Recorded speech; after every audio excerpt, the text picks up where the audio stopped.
This is the Be One Change One podcast, where our mission is to help listeners define values, practice integrity, and inspire change. Our vision is to mentor men and empower them to achieve more by taking responsibility for shaping their own lives.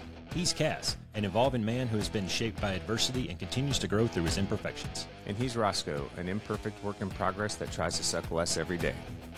Between us, we have over 40 years of Air Force fighter pilot experience with countless hours as trainers, instructors, and mentors. Join us and learn to take responsibility for your own life as we dive into subjects from leadership to resilience to vulnerability. Be the one who changes their course. Be decisive, driven, and purposeful. Set the example for others. Lead. We wish we'd had this show when we were younger men. Be the one. What's up, Roscoe? Hey, man. What's going on? Sunday. Yes, happy Sunday to you too. Yeah, dude. It's fucking early, man. Like college game day or NFL primetime hasn't even come on yet. I know, right? Jeez. Early bird goes the worm or something like that, right? I need to bring my coffee maker back here into my podcast studio. No doubt. All right, brother. Well, hey, ones, welcome back. Today we're going to talk about social media and some of the impacts of social media, but specifically what I wanted to go through was just I had read some articles in the last few weeks on the impact of social media, especially on the younger generation. And so what I thought we could talk about today are just kind of 5 signs that you may need to take a break from social media. I know you've done this in the past. Alicia and I do this on a fairly regular basis. And I found good things to come from it, but we'll go over the signs. And so what I wanted to talk about today was just, some of the research that I saw on the impacts of social media. Will kind of set the stage, and then 5 signs that you maybe time for a break, and then we could talk about maybe some solutions to wrap it up. Yeah, there's definitely a lot of good. I think there's a lot of good evidence out there to suggest that, man, who doesn't go to the bathroom every now and then and doom scroll on Instagram? Because, I mean, what the fuck else you going to do, right? Back in the day, we used to read the shampoo bottles, the back of your mom's tampon box, shit. I was convinced that everybody was going to die of toxic shock syndrome, But nowadays, you've got this little, what some people have called the anxiety rectangle that you keep in your pocket every day. And it's that constant feeding of notifications and emails and bings and buzzes and stuff that Yes. you're searching for these little, these little dopamine highs throughout your day. And man, I've listened to and I've watched a lot of information presented on the science behind social media and the science behind dopamine fatigue and dopamine deficits and dopamine surplus and like, holy shit, dude. Like when you start to get down to the nuts and bolts and when you really realize that everything that you experience in your anxiety rectangle is engineered and directed at you on purpose. It is intentional. When you start to look at it from that perspective, man, that changes the ball game to me.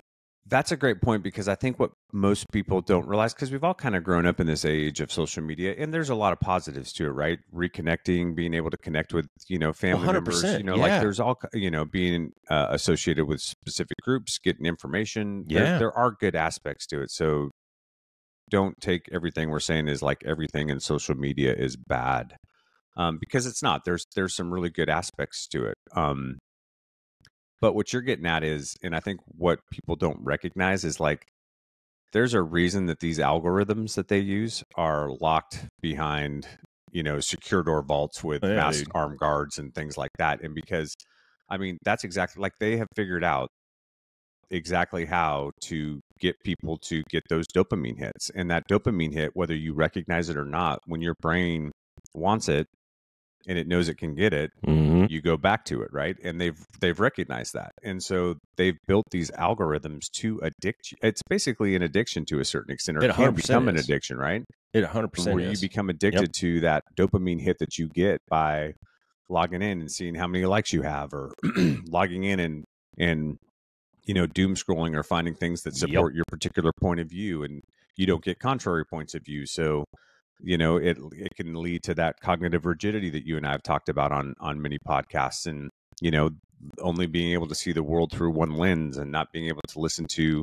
potentially counter arguments, and things like that. So there's a lot of things that go into it, but you're absolutely right, dude. Like the algorithms in and of themselves, when you realize that Facebook, Insta, Blue Sky, Threads, Twitter, whatever it is that you subscribe to, those TikTok, right? Those algorithms are all built to addict you to the platform, to get you to keep logging in, because the more that you click like or thumbs up or heart, it's just more money that they're making, right? It's boosting up viewership. It's boosting up their ad revenue. That's how they make their money, man. And so that's all it's about. Yeah, and I think an interesting way to start to think about it, and you kind of have to get a little nerdy when you start thinking about it like this, but I was watching this documentary recently. It's called The Social Dilemma. It's on Netflix. I cannot recommend this documentary enough. The Social Dilemma, it's a couple hours, an hour and 40, something like that. But dude, when you watch that, and it's essentially interviews with all these high level tech executives and engineers talking about how they did this. They did it. And now they're all starting to have this ethical, dilemma over, holy shit, what did we do? Right? When these people won't let their kids on social media, that should tell you something. Well, right? And that's the negative effects that we were talking about, right? Like, there's been a ton of research that's been done that's shown that suicide rates have increased dramatically since kind of the introduction of social media. And I think more among young girls because of that comparison game than young men. But you see young men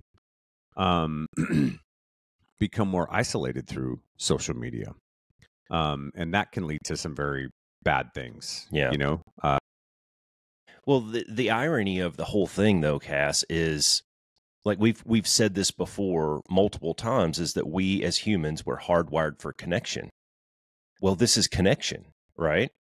It is, in a sense, yeah. It is connection, albeit in a virtual world, it's still connection, right? And you get this validation or this.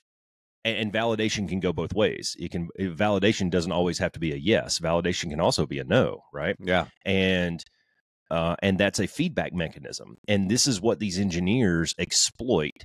This is the psychological loophole that they get themselves in there, right? And that's where they insert this fallacy is not the right word that I'm looking for, but there is in your brain, the way that your brain works and your psychology works, they have figured out a way to fill those gaps in there and make it look like you're super connected with all these people with this little feedback loop, when in reality, you're spending your entire life in your mom's basement dead scrolling Instagram. Yeah, well, you're not getting vitamin D. You're not getting exercise. You're not doing the things that the cavemen did. Well, it is connection, but what I think the argument that I would make is that it's very shallow connection. There's no deepness to that connection, right? Other than the fact that it gives you a dopamine hit, and it may re-emphasize a picture or an idea or an image that you want for yourself, because you get to see rhetoric that supports you as a person, or you as what you think are your own personal beliefs. But there's no deepness to it. It's not like the connection that you and I have as friends, because we talk on a regular basis. And we're there to support. Like if you're, you may be if you're on social media and you have connection, and then something bad happens in your life and you need to lean on somebody, it's probably not coming from the people that you have connection with, right? And so there's not a lot of depth to those relationships, and that's really what we want. The value of life is the relationships that you build. It's the people that you have around you. It's the love that you experience, the joy that you experience, the experiences that you experience, right? Like, it's much different probably, like for me, right? It's much different when everybody's home and we're watching Seahawks football on Sunday and, making a bunch of food and hanging out and the conversations that we get to have and, the excitement that we get to share or disappointment, depending on how they play, versus, when I'm text exchanging with my kids as the game's going on, or So, like, there's just, it's not the same, right? And so I think that's the important distinction there. Yeah, it may feel like connection, and you're not wrong. It's connection to an extent, but it's not. There's no depth to that connection. Well, but that's the key point right there. Is so it's still very isolating in some sense. What if you are not headstrong? Probably isn't the right word that I'm looking for. But what if you're not aware enough of that? You might not have the self-awareness, and you don't recognize that this is false. Yeah, you don't. Let's just take the Gen Zers, right? The Gen Zers. So I think it was 96 or 97 and beyond. People who were born in 96, 97 and beyond. Those are the people who social media came about when they were in middle school, right? When they're in that preteen and teen transition, right there. Bam! Social media hits in 2009, 2010. I mean, those guys are fucked, right? Because they don't understand a world before that, really. That's all they know. And then anybody born after, say, 2005, I mean, by the time they're 8 years old, they probably have an Instagram account, you know, and these people live their lives in these virtual worlds out here, and they don't know what it's like to get on your bicycle and ride down the street and find where all the other fucking bicycles are. Because the party's at little Johnny's house today. Let's go play football in his backyard.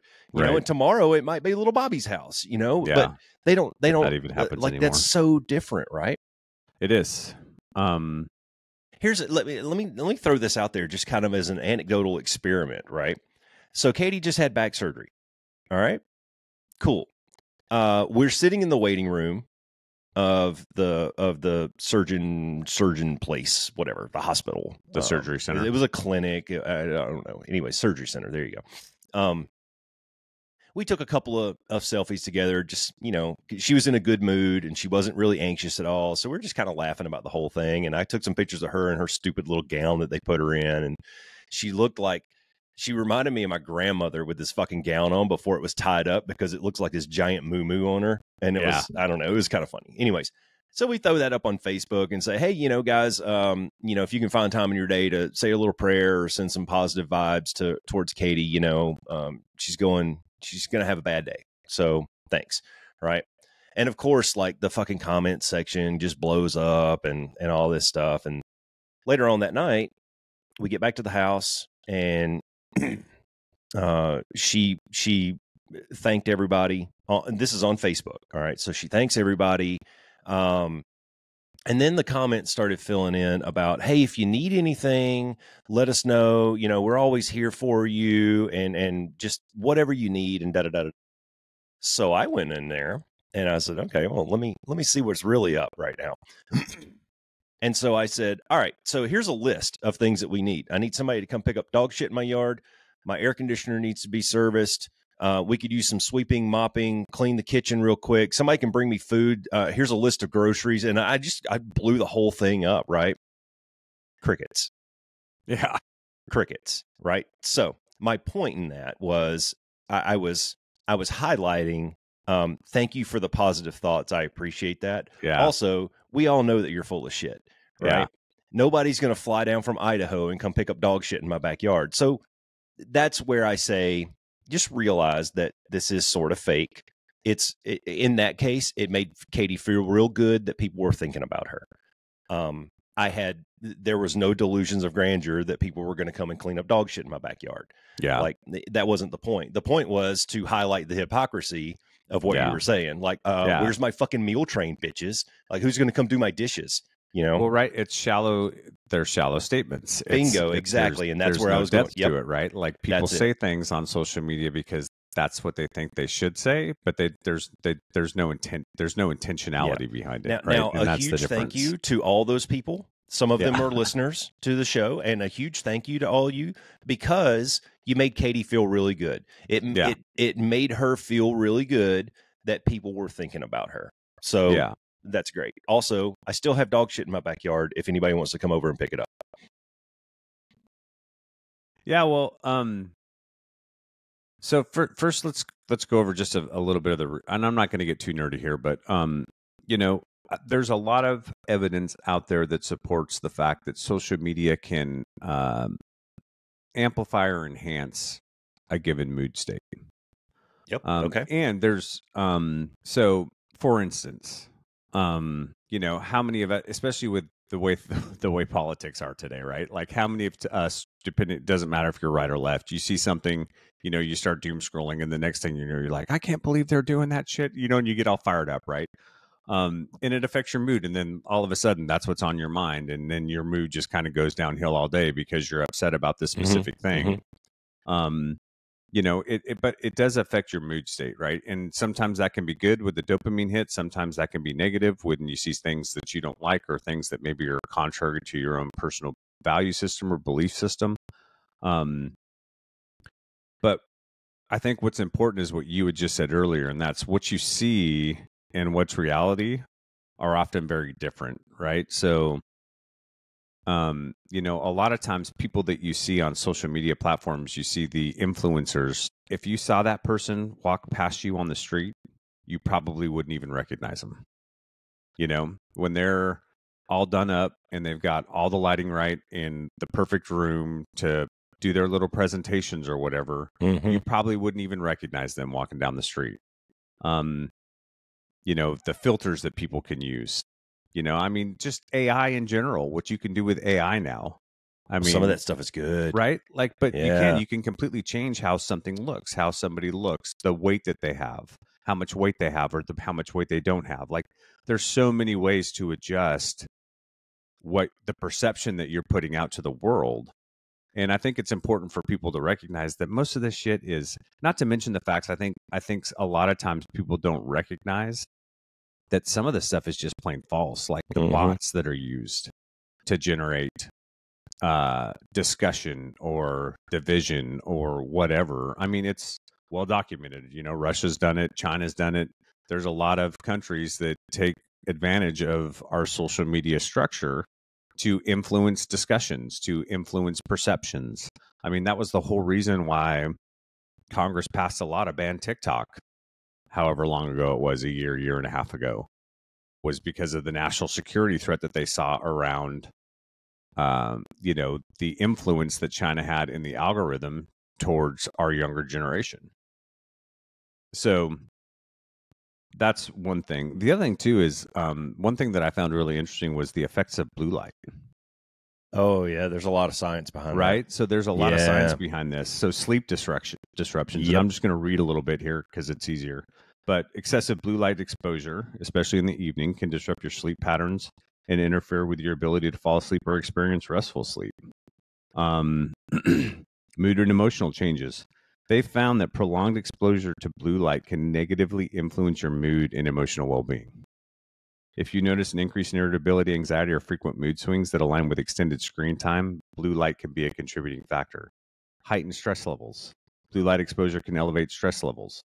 Cognitive impairment, difficulty concentrating, decrease. So the other thing that you have to realize too is like this right here can become a complete source of distraction, And so maybe you share something on social media, okay? And maybe you're looking for that dopamine hit for how many people have looked at it, how many likes have I gotten, right? And now you're trying to focus on something. Maybe you're in college, you're trying to focus on writing a paper. How much focus can you give that when you've got your ringer on, and every time it dings, you're grabbing your phone to look at it to see if it's somebody responding to something you posted or not, or a comment you made, or right. So it's a huge distractor, and it can affect your concentration, decrease productivity, mental fatigue. Can be extended after, or can happen after extended phone usage. So anyways, those were just a couple things that I wanted to point out around blue light. The science behind the blue light stuff is it's the blue light is proven to keep you awake longer, essentially, because it feeds your brain this false signal that it's light outside. Yeah, so you should be awake, right? Yeah. And this is a simple fucking hack, dude, because I mean, I'll be honest, dude, like late at night, we're talking like, past 7 o'clock in the evening, I'm sitting back here in my room and I'm probably reading something on my iPad or doing some research for a story or something like that, right? I might be even typing on my computer, and all of those devices emit blue light. So what did I do with my little reader glasses that I wear? I got blue blockers. It's super simple, right? They cost $0 extra. You can pick them up at fucking Walmart in the checkout line. And all they are is magnifiers, but their lenses block the blue light. So by 9 o'clock, man, I'm sitting here reading this story on my iPad. I'm not wide awake. I'm like falling asleep, just like I was reading a book. Yeah. So simple little hacks like that. Yeah. I noticed a long time ago, and I'm an old man, so I have to get up and pee a lot. But no, it's because I drink so much water to try to stay hydrated, especially here in the summer. But, usually I'll have to get up once a night to go to use the restroom. I realized, so there was a period of time, this was a while ago, where when I would do that, I would have a hard time getting back to sleep. It kind of pissed me off, because then I'd be getting up at 2:30, 3:30 in the morning, and I wouldn't be getting back to sleep. I realized what it was, dude, and it was, if I come back to my phone to see what time it is, it does two things. One, it forces me to open my eyes. Two, it gives me that flash of light that kind of goes, hey, dude, it's time to wake up. Time to wake up. But three, if I know what time it is, so let's say I'm getting ready to go to work, and I look at my phone and there's 45 minutes until I need to get up anyways. Mm-hmm. Well, a lot of times in that situation, I would just stay awake, because if I try to fall back asleep and then I get woken up, I usually don't feel that great. There's a lot of science behind that too. Getting back into sleep, and then boom, all of a sudden it's time to get up. But I've noticed that, if I don't pay attention to it at all, if I just climb back in bed, 96.9% of the time, dude, I'm back out like that, right? So I don't even look at my phone at night. And we can talk about some ways. We'll talk about some ways that you can affect this if these things. But let's get into the five things that this particular article talked about. So the first one was if reaching for your phone is the first thing you do before you even get out of bed, you may have a problem. And I've seen people that do this, right? Like the first thing they do when they get up, when their alarm goes off, is they grab their phone and then they look for notifications, right? Email. If the desire for you to look at your phone is greater than, here's what I would encourage people to do. If your desire to look at your phone is greater than anything else first thing in the morning, then you need to develop a new morning routine. They've come out with Apple has the do not disturb function on it. Set a time, man. Set a time that goes, hey, I'm not going to look at my phone before 7 o'clock in the morning. And if you're an early riser like I am, get up in the morning, have a cup of coffee, find something that helps you ground yourself and kind of get your mental clarity for the day. I like to sit down with a cup of coffee, take the dogs out in the back, sit down and kind of go through my list of, sometimes I'll take my Kindle out there with me and I just scratch down, hey, here's the things that I kind of need to get done today. These are the priority items. When I was first going through the whole self-awareness kind of discovery portion and really evaluating myself, there was a little mantra that I would do every morning, that just kind of helped me cage my mind for the day and get me set up correctly for, whatever was going to come my way. But yeah, try to find something that allows you to kind of center yourself before the day starts, and your phone's not it. No, I think if you're that type of person, you're starting your day with this big dopamine hit, and what that's going to do is it's going to put you in sort of a deficit for the rest of the day. Like, you don't realize how bad that something like that at 6 o'clock in the morning can affect you at 6 o'clock in the evening, right? And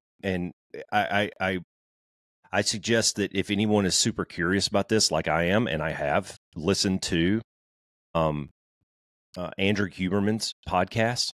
He does a lot. He's a neuroscientist, and so he goes into the science behind all this stuff and the blue light and the dopamine and all that stuff. And it's fascinating when you learn that kind of stuff, and you're like, oh fuck, dude, I don't want to be that guy, right?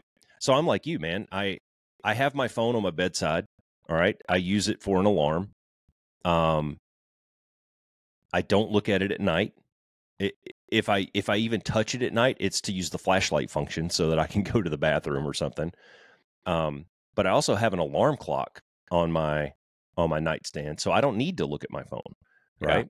And there's science behind what type of alarm clock you use, what type of light is coming off of if it has this giant LED screen on it, then that's probably not the best alarm clock for you, because guess what? That's blue light, right? So get one of those old school, cheap ass $7 ones at Walmart that just has little red numbers on it that goes, right? That's all you need, right? Because red light doesn't do the same. It doesn't have the same effects, right?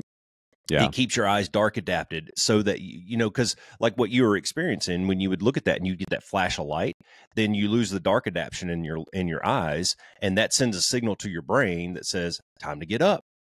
Right. So it's the whole rods and cones in your eyeballs and all that shit. And there's all, we can get super nerdy on that shit. Yeah, for sure. And I've seen it with people that have kids have probably seen this too. You got a kid, maybe they wake up in the morning and they grab their phone and they spend 30 minutes in bed scrolling, to see what everybody's up to today, and then they're in a rush to try to get out of the house to make it on time to school or to work or whatever, right? Like if you're doing that to yourself, you need to knock it off. Like that's a good indication that you may have a problem. Anyways, anything else to add on that one? Okay. The second one they talked about was recognizing that you're romanticizing what you're seeing, right? So this is the comparison game that you and I talk about. Wow, I wish I had that body or that lifestyle. Oh my gosh, could you imagine what it would be like to be that rich? If only my bathroom would, because it's not just Facebook, and social, those types of social media platforms too. It's what's that thing called that everybody at the Pinterest and things like that, right? Yeah. Oh, I wish my house looked like this. Oh, I wish my bathroom looked like that. Oh, I wish my yard was that way. Oh, I wish I had that car. It's that comparison game that we get shoved into.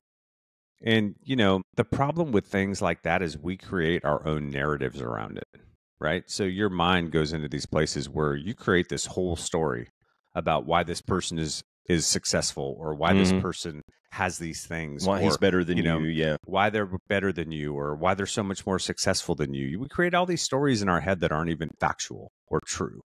And one example that they brought up into this, which I found hilarious, was they were talking to this one person who had fallen into this trap, right? And there was these people that they knew and this couple, and they were always posting these pictures on social media about all the fun things they were doing.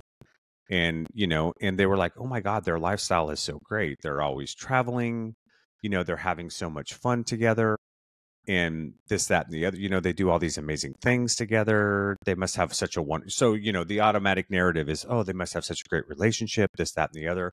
Well, come to find out, they fucking fight constantly and they never get divorced, right? Like it's all fucking fake. It's all fake. Yeah. Yeah. So it's just people taking photos of, the highlight time, when guess what? Life, there's still real life, right? There's still days where you get kicked in the junk and things don't go your way. There's still losses. There's still failures. There's still monotony. There's still, fuck, I got to get up and do this again today. That's life. There's there's have still these dog waves. shit in my yard. That's right. Yeah. There's still things that have to get done. There's still things that have to be fixed. Right. And so, anyways. Well, what was not said in all that, and I would throw FOMO into that too. Like you see, all my friends are going out. All my friends are going out to lunch today on a work lunch or whatever, and I'm not going. I'm stuck over here because I work for a different company or whatever. Everybody's getting together on the weekends and I wasn't invited, and look at all the fun that they had and all the pictures and everything. Oh, so-and-so is going out on a Jeep ride and I can't go because I got to do XYZ, whatever. Right. So FOMO goes into I think this same discussion. FOMO is fear of missing out for all you old people out there that don't know what FOMO is. But what's downstream of all that, everything that you just said, and then add the FOMO stuff into it, what's downstream of that? Depression. Yeah. Anxiety. Yep. Right. And that's where the snowball starts, is you're constantly comparing yourself to other people and you're constantly wishing that you are part of this group that's doing, these things. and that gets you into I would say it gets you in the negative side of the happiness curve. Yeah, well, when we talked about shame and shame resiliency with Alicia a long time ago, comparison often leads to shame, right? Well, comparison is one of those things that it is, right? It leads to shame. And so, again, it goes back to that fundamental aspect of what we talk about on the podcast. And that's that, dude, focus on yourself. You can't control what these other people are doing. You can't control luck and timing for other people's lives. They win the lottery and you didn't. You can't control those things. So focus on what you control. And what you control is you, and work on those things and keep your focus on those things. And you're going to find yourself in a much better place, because as you start to get wins and you start to move forward and you start to progress and you start to see those things happen, it feels really good. And now you're getting a natural dopamine hit of something that's actually effective for you. Well, because you earned it, changing and affecting your life, than what you're getting on social media. One thing that I saw that was really interesting in the research that I was doing was, and I don't have it in front of me, but I'm pretty sure it was like they interviewed a bunch of influencers. You know what the average staging time was for most folks before they started to like do their little videos or things like that? It was hours. Hour and a half. Yeah. Like, I think it was an hour and a half. Like, so when you're sitting there and you're looking at this and you're going, oh my God, their life is so wonderful.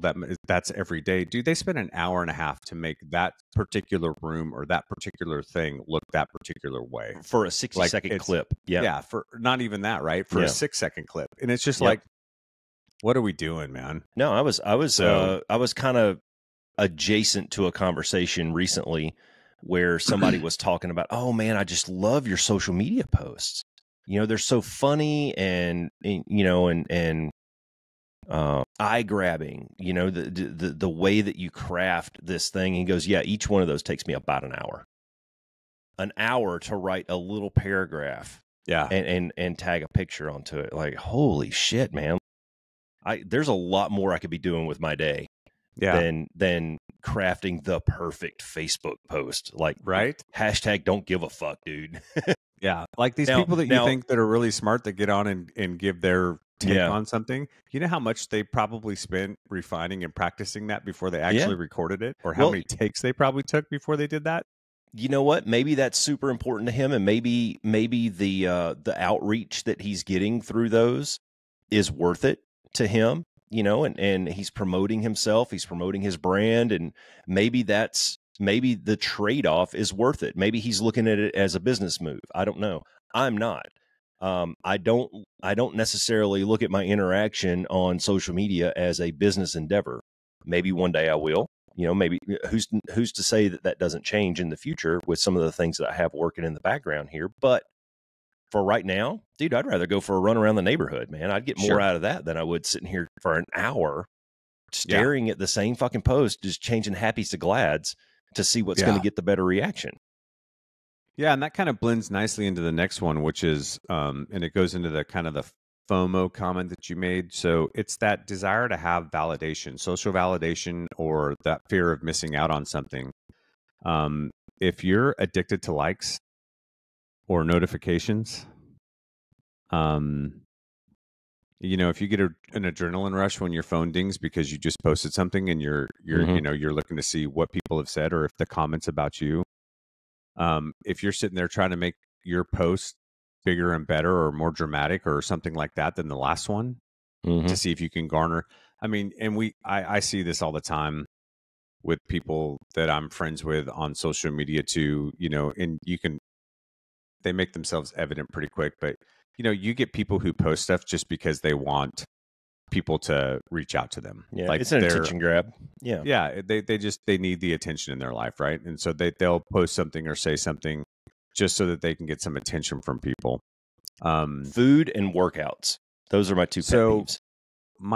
I guess the question that I would ask listeners is, where do you want validation in your life? Like, what validation in your life are you looking for that's meaningful?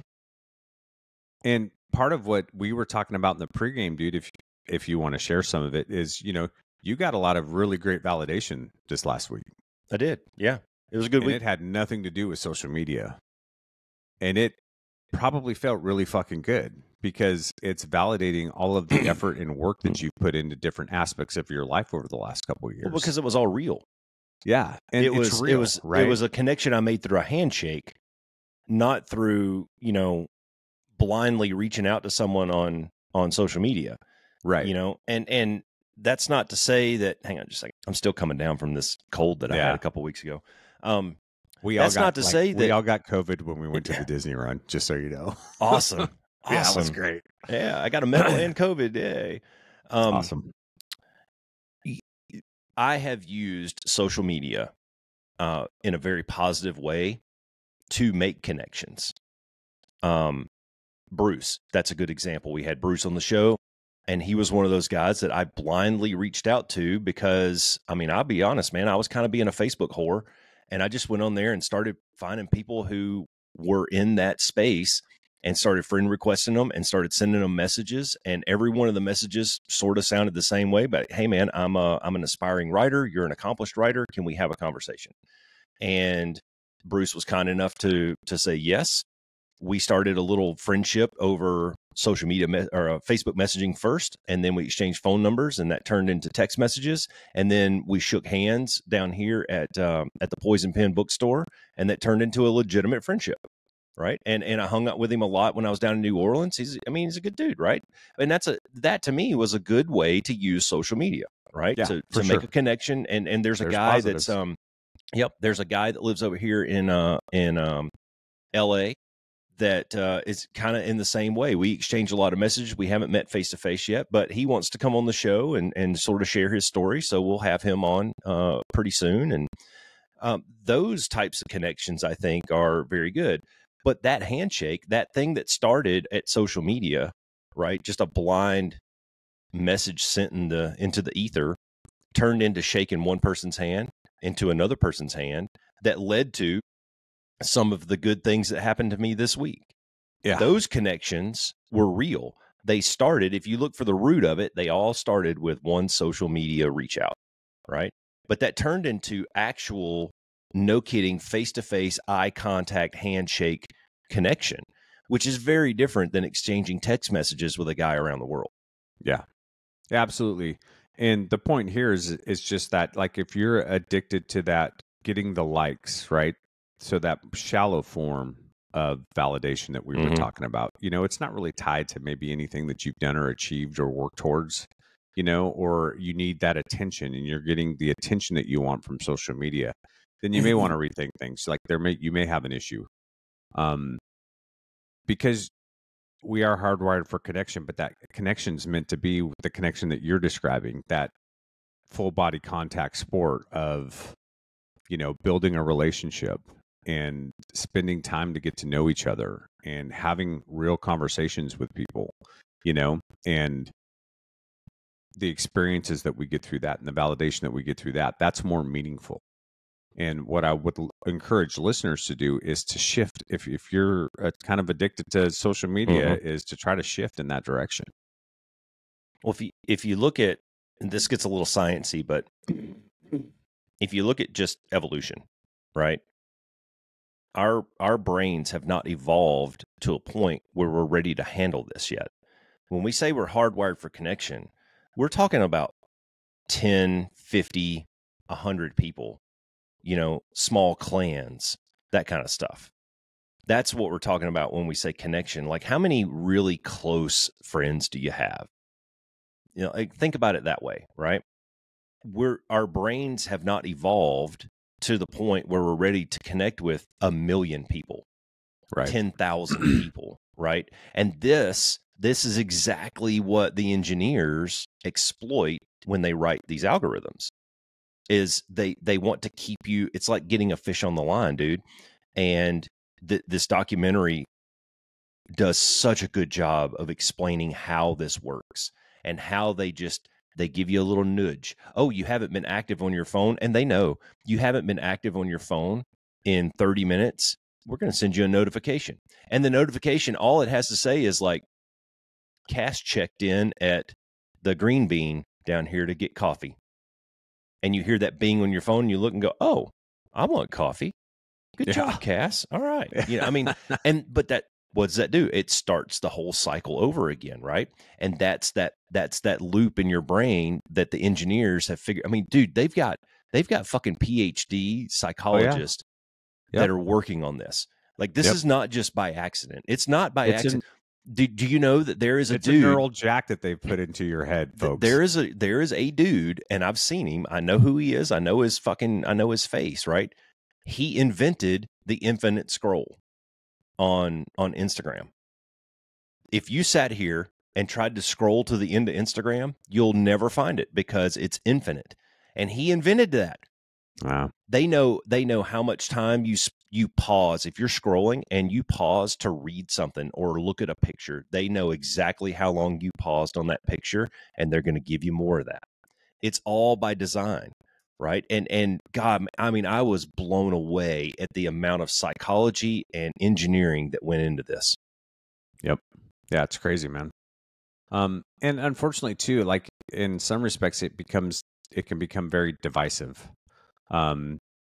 Because, you know, a lot of times the algorithms just reinforce particular viewpoints. 100% echo chamber. And you don't get any kind of counter argument. You don't get anything that kind of challenges maybe a viewpoint that you have. And what I would encourage listeners to do, and you and I have talked about this on the podcast several times, is, dude, listen to the counterpoints, right? Like, figure out whether or not what you think is valid. Mm-hmm. Challenge the messaging you have, you know, and listen to people, and listen to other counter arguments, because you may learn something. You may learn something that helps you validate it to a deeper level. You may learn something that you didn't recognize or understand before that gives you a broader understanding about a topic or an issue. So, do you ever listen to Ed Milet? Yeah. I was listening to one of his the other day when I was doing some chores around the house, and I hadn't listened to him in a long time, but he's one of those guys, man, that you can just pull any of his episodes off the shelf and learn something. He's so positive. He's just such a good dude, right? And I was listening to one on he was talking about diversity and hiring people and being around people who aren't necessarily like you and that kind of stuff. And he sort of talked about this a little bit about, you know, if you surround yourself by the same people in your little circle and that's all the messaging you're getting, well, you're not growing. You're not learning, right? So reach out and, you know, when's the last time you had a long conversation with a black guy or a Mexican guy or a woman? Sit down with a woman who's not your wife. Sit down with a woman. Just find out, you know, what's important to them, what makes them tick, you know, and it's those little things. Like, you don't always have to agree with them. No. I can sit down with somebody who's on the opposite side of the political aisle, and we can have a conversation, and I might learn something. Doesn't mean I have to agree with you, but I can walk away and go, oh, okay, interesting. Maybe I'm a little bit better informed of why you're an idiot, but sorry, that was facetious. No, but I understand what you're saying, dude, because I think what happens is oftentimes the stuff we see on social media, especially if we're talking about specific groups, is it dehumanizes. And when you do something like that, when you have conversations with people that may be outside of your circle or your bubble, or, you know, somebody from a different community, whether that's based on race or sexuality or whatever, right? What you come to learn is we're all pretty much striving for the same things. You know, we're all looking for love and joy and happiness and, you know, people that we can circle around ourselves, or, you know, good relationships that we can build with people, you know, and trust and validation and all these other things, right? We get there different ways. You know, we may have differing views, that maybe we don't come to agreement on those things, but it doesn't change the humanity that we see in each other, and the fact that we're a whole lot more alike, and we're all a lot closer to the same. We're all striving for the same thing more than we realize most of the time. Well, I think that's a good point, though, dude. And I see this not only on social media but mainstream media as well. One of the goals is to keep us sort of divided, you know, and pitted against each other, because that makes groups easier to control. When you can control the narrative and the propaganda, you can control the thought process. If you can control the thought process, then you can control an outcome, right? And what do they say? Politics is downstream of not social media, the social construct, society. Politics is downstream of that. So whatever society's doing, politics is going to reflect that in a certain time. Well, if you can control what society thinks and does, then that makes politics a little bit easier, right? And if you want proof of this, go to church on Sunday. Pick any church, doesn't matter. Just walk in there, right? And you'll see people from 5 years old all the way up to 75 years old. You'll see males, you'll see females, you'll see black, white, Asian, Hispanic. You'll see everything, right? And we're all there for the same reasons. Go down to get in your car, Cass. Go up to go over to Reams and blast up to Bell and go to Tailgaters. The little it's a little sports bar up there. You'll see the same things, right? Yeah, sports is very unifying. Every fucking person in that bar, in that restaurant, is there for the same reason. They're there to get food. They're there to watch a game. They're there to have a beer. They're there. You're there to enjoy the evening, right? And it doesn't matter what you look like. It doesn't matter what your political views are. It doesn't matter what little Johnny said about you on Facebook. You're there for the connection. You're there for the laughs and the conversation and that kind of stuff. Yeah. That's real. Right. Those moments, those are real. Yep. And that's a perfect segue into the next one is, dude, you miss out on time. If you're addicted to social media to the extent, so here's a perfect example. And you said this, like when you have the boys over and you guys are doing, movie night or whatever, right? Phones go in the bucket, right? Phones go in the basket, right? That's important, right? Because even if you're with people, if you're on your phone the entire time, like, how much are you really engaged in the conversation?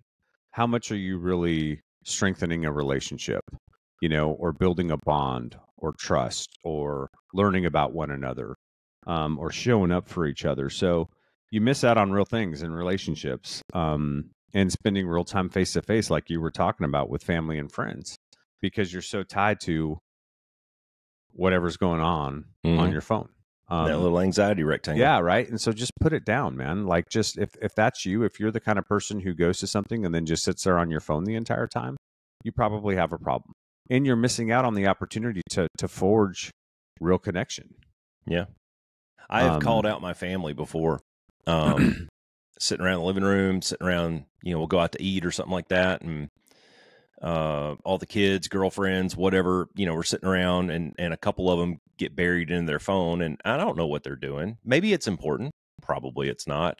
Yeah. But I mean, just, law of probability. It's probably not that important. Yeah. And I'll straight up call them out and be like, hey, motherfucker, you're missing the world. Like, life is happening around you and you're buried in this thing. Put that shit away, man. And we sort of have an unspoken rule when we go out to eat, and it's keep your fucking phone in your pocket, dude. Like, I don't want to see cell phones at the table. I want us to enjoy each other because, and I think a lot of it too, Cass, is like, as I'm getting older, as the dad, I'm recognizing that those moments when I can get all the boys together are fleeting. Yeah, they're fewer and farther between. I mean, because, they're growing up and they have their own agendas and they have their own priorities and places they want to go, people they want to see. And the idea that they would come back to the house for a Saturday afternoon of football and we would all sit around staring at our fucking phones just makes me sick, man. Yeah. Like, no, I got like 4 hours with you. I haven't seen Caleb in a month. I got 4 hours with you. I don't want to sit here with us both staring in our fucking phones. Yeah. I want to talk. Yeah. I want to have conversation. I want to laugh about what's going on TV, Yeah. Yeah. Share that time. Build those memories. Exactly. Right? Build real memories together. I don't want our memories of us sitting here staring at the fucking, Yep. Yeah. You got to build memories, and you can't do it if everybody's staring at their phone. Then the last thing they brought up was just, if your phone's an appendage for you, if you can't go anywhere with that, if you have to take it to the bathroom with you, if you can't set it down for dinner, if you can't set it down while you watch the football or baseball or basketball game, dude, you got a problem. So, like, if it's that important to you that you can't go anywhere without it, there's times I leave my phone at home. Like, if I'm just going to run up to the store or go run up and get a cup of coffee or go run a quick errand, I don't always grab my phone necessarily. I leave it in the car a lot. When Katie and I'll go out, I leave my phone in the car a lot. Yeah. I'm just like, I don't need that thing. The other thing you can do too is, like, one thing that I do, anyways, so that was the last one, was just, if it's an appendage for you and it has to go everywhere you go, then you might have a problem. So what are some things that you can do to fix it? The particular article that I read suggested dude, take a 14-day break.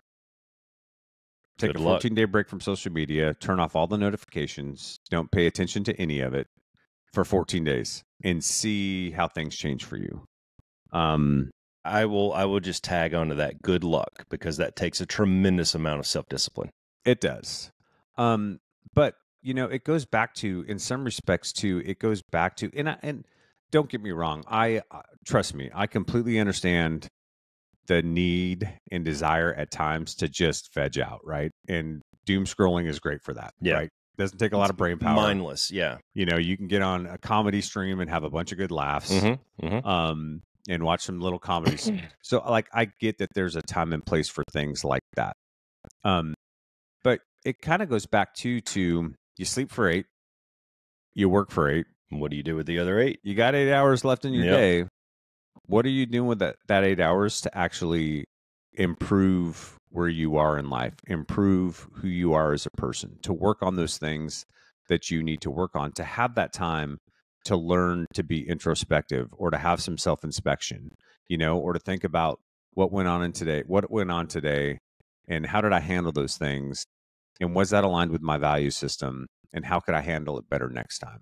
To define your personal values, like to get that certification, to work on a book. Like, how much time are you losing on a daily basis? If you're in college, how much time are you losing on a daily basis that you could be putting towards your studies, so that you could actually build some skills and be a valuable person and add value to whatever you're going to do when you get out of school, or put the value aspect of it aside, or getting smarter aside? How much time are you losing to get yourself ahead, so that at the end of the week, you're not so fucking stressed out, running around like crazy like a chicken with its head cut off, because you've wasted so much time that you don't even realize on your phone that you could have used to get ahead on projects, assignments, so that you could actually enjoy your fucking weekend. Well, like, everything in moderation. Yeah, everything in moderation too, right? I'm not going to sit here and preach and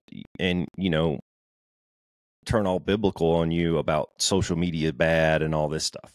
I use it. I'm guilty of sitting there and doom scrolling occasionally, because sometimes you just want to do something mindless. Sometimes I go get in my massage chair and I just watch YouTube shorts, because usually they're funny. Short form content keeps me occupied for about 20-30 minutes, and then I move on with something else, right? I'm not the type of person, and this is just me, I'm not the type of person who can sit there and hold my phone for 20 hours a day. There are people like that. I'm not that attached to that device. Maybe it's because I was conditioned a little bit through the military, because we work in a room with no windows where we can't take our phones in. And so I'm used to having that separation, right?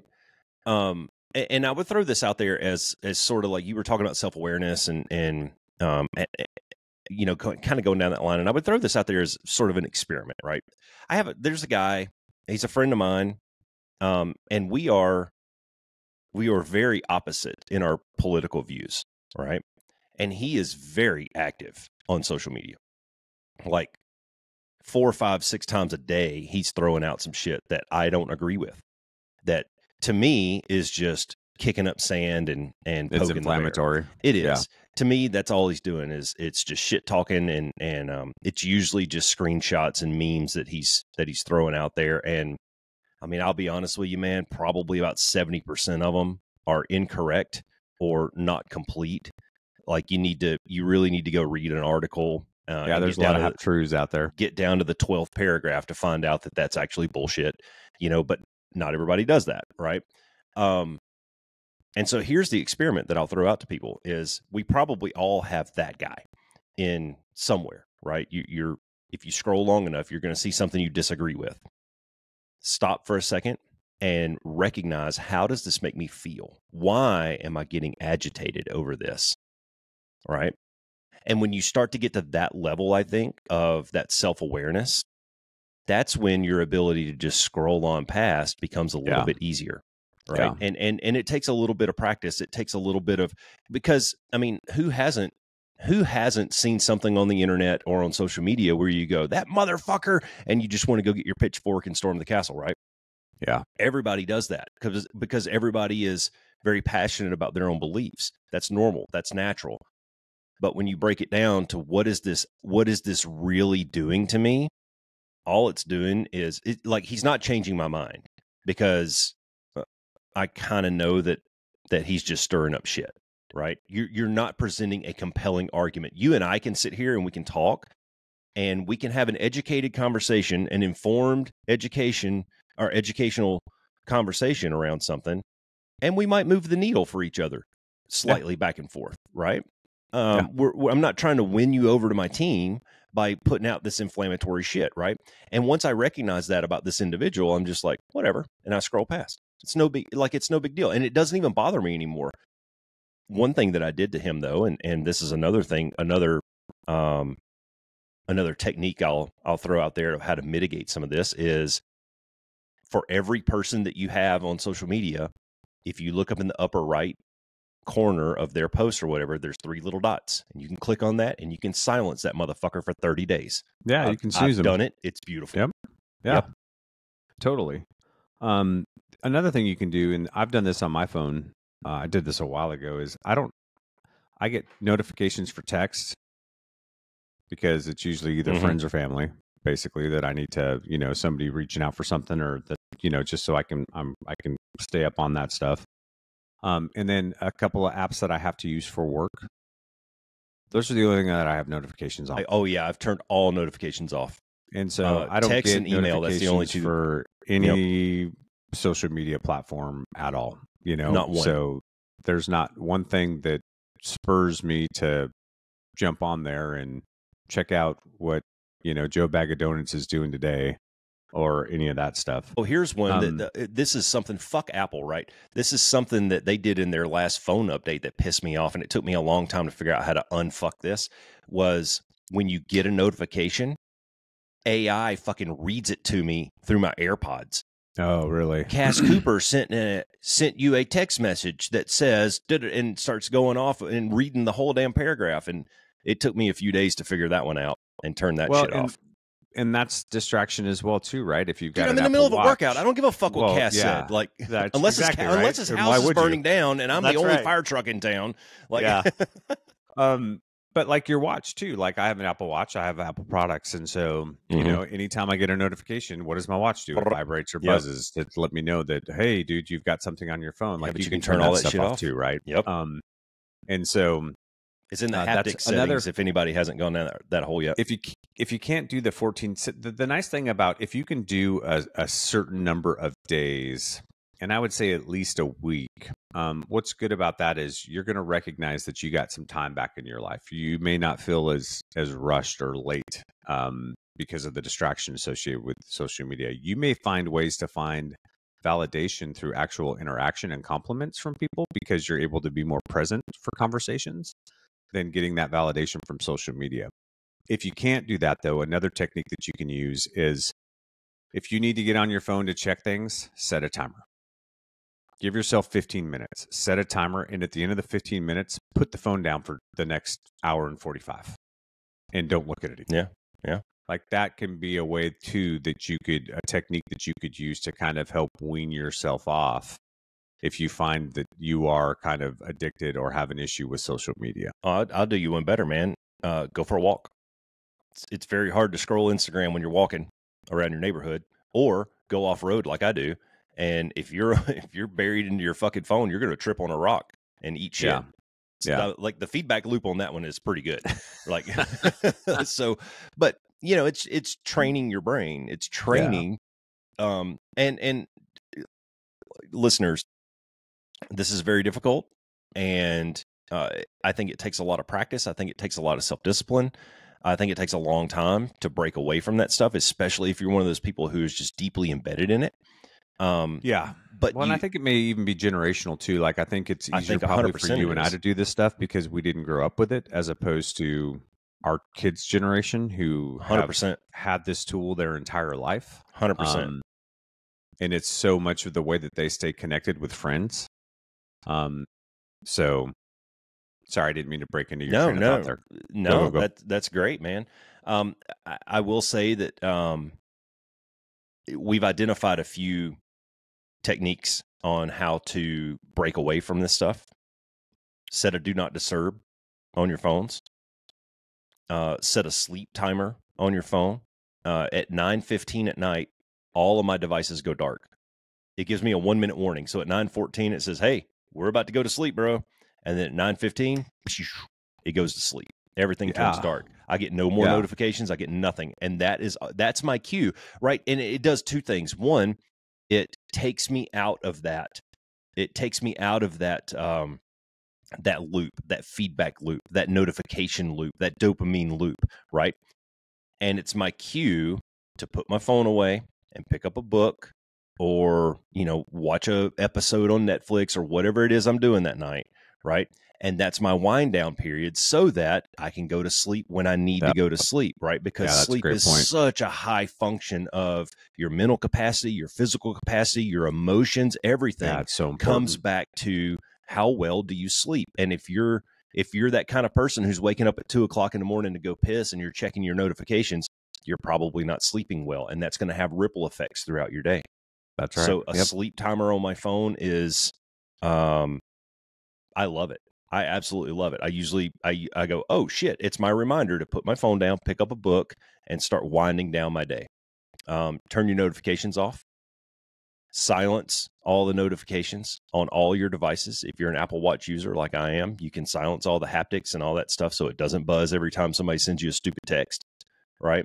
There's nothing worse to me than I'm in the middle of a workout or I'm out here jogging around the desert and I'm really concentrating on my breathing and how much further I have left and my hydration, and then my phone buzzes or my watch buzzes and I'm like, oh fuck, Cass wants to talk about I don't need to worry about that right now, man, because guess what?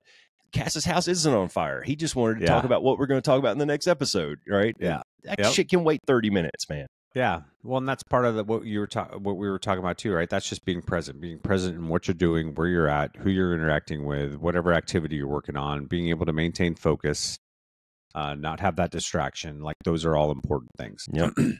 And then finally, unfriend people, man.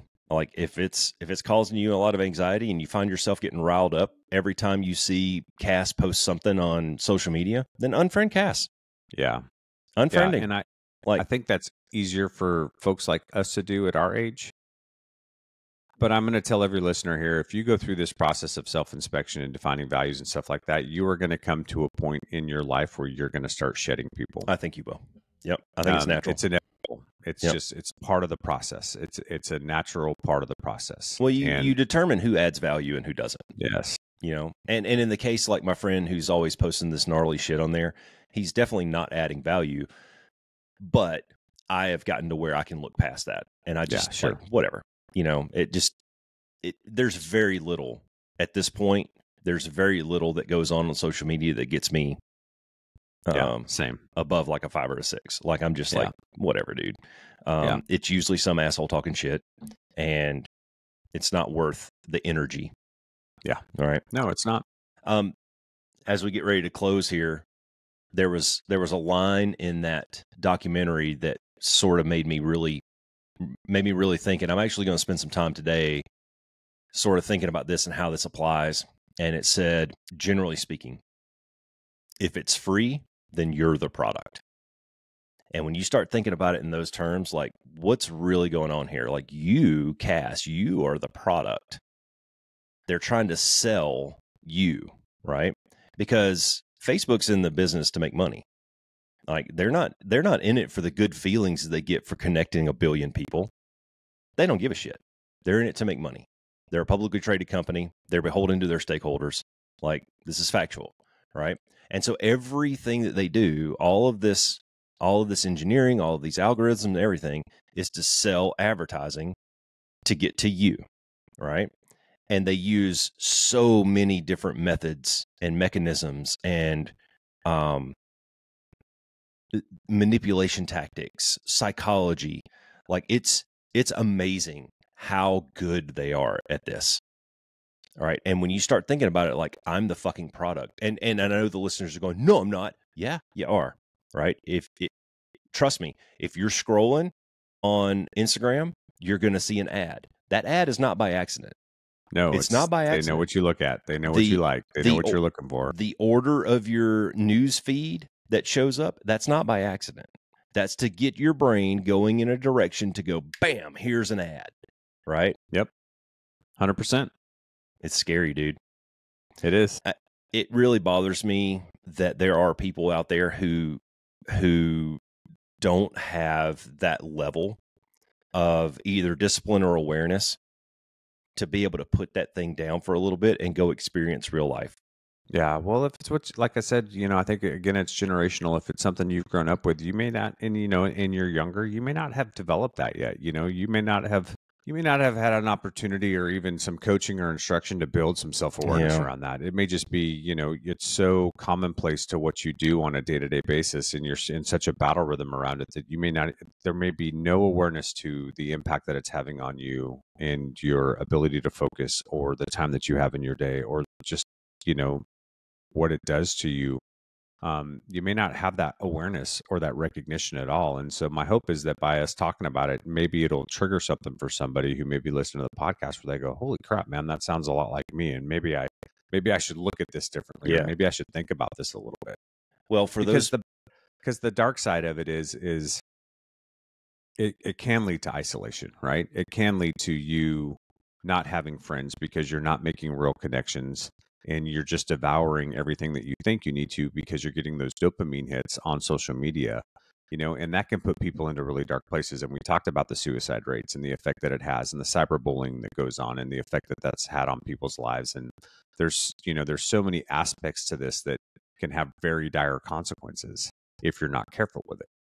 It can be an addiction, just like anything else, like any other drug or alcohol. Yeah. And so you have to be aware of those things so that you can keep yourself in a healthy space. Well, for the generational argument that you brought up, first of all, I'd say, where the fuck are your parents and what are they doing?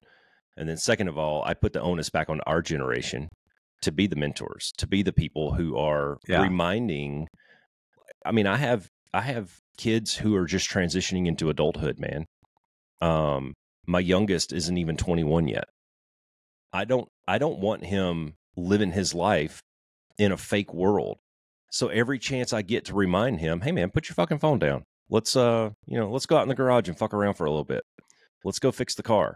Well, let's go do something different. Let's go for a drive, to get you out of that world and put you back into the real world. So our generation, because we straddle the analog and digital, right? Yeah. And we remember what it's like to ride bicycles up and down the street to little Johnny's house. Maybe they don't, right? So our generation, we need to be the ones to remind those kids that, man, there's a big world out there. Looking at pictures of Big Ben and the Tower of London is not the same as going to London and going up and standing next to Big Ben. And that, that's an example, but it happens all the time. Like watching something on YouTube is not the same as going and doing that thing. Yeah, watching a Spartan race is not the same as running a Spartan race. That's very true. See? So yeah, get out of the fake world and get back into the real world, guys. Cool, man. Did that hit all your five? Yeah, that's it, man. That's awesome, all I got. All right, well, be the change. Be the one. Thanks for flying with the Be One Change One podcast. If you got something out of this show, then be the one and share it in your circles of influence. You can be our wingman through our website at www.be1change1.com. That's B and the number one, change and the number one.com. We invite you to be the one and join our fighter squadron on social media at Be1Change1 on Facebook, YouTube, and Twitter. You can follow us at Paul Roscoe White on Facebook, Instagram, and LinkedIn, as well as Roscoe's website, www.paulroscoewhite.com. You can email us from the website, and please leave comments, share, and ask questions, or leave ideas of things you would like to discuss on future podcasts. Most importantly, be the one that helps us win the algorithm by leaving a review on whatever platform you're listening on. Thanks for joining. Until next time, be the one.